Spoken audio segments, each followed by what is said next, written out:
PNTL lihusi trânsito durante fulang março. Hatama koima dolar rihung hat nulu resinsia atau side walu nulu resin hito bako frestado. Polícia Nacional Timor-Leste PNTL lihusi chefe Departamento Trânsito Nacional Rodoviário, Superintendente Assistente Luiz da Costa, relata dados sirak neba jornalista sira iha lorong walu fulang abril tinangne iha quartel geral PNTL kai koli dili. Nia hateteng koima ne transito recolha fulang março niang husi nasional no municipal sira. Husi osan sira nebe hatama bako frestado transito município dili makatama koima barakleu tuir mai transito nacional depois tuir município aileu. No município selo hatama koima menos husi município aileu. Tuir fali akara moza atu informa baia pública itania polícia trânsito e 14 municípios inclui trânsito nacional durante ne halo sweeping checkpoint ia fatin deve maka diariamente polícia trânsito halo e durante fulan ne ita consegue hatama baia osam baia caixa estado ne hamuto 49.187 dolar americano.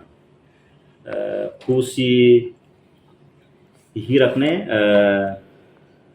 kusi município dili maka primeiro lugar maka hatama muito 19.078 dolar americano.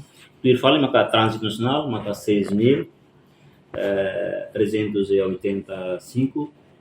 Tuir fale maka município aileu 3.456 dólares. Restante menos assim 3.000.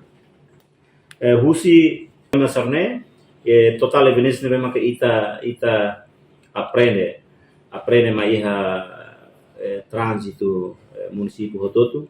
Nia total maka iha 1.685 evidências. Agora, ia fulano irmãos ita consegue prende careta governo Lima, transporte privado maka hamuto ke 1.113 evidências e transporte público maka hamuto ke 99 transportes. Nós ita consegue prender documentos nebe maka documentos mata né hamuto 468 documentos.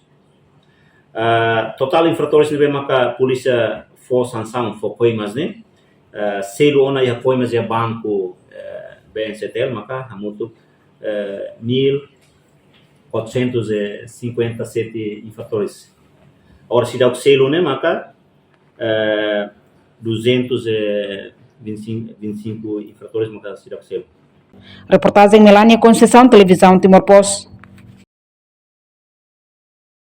Janela informação ba emogoto.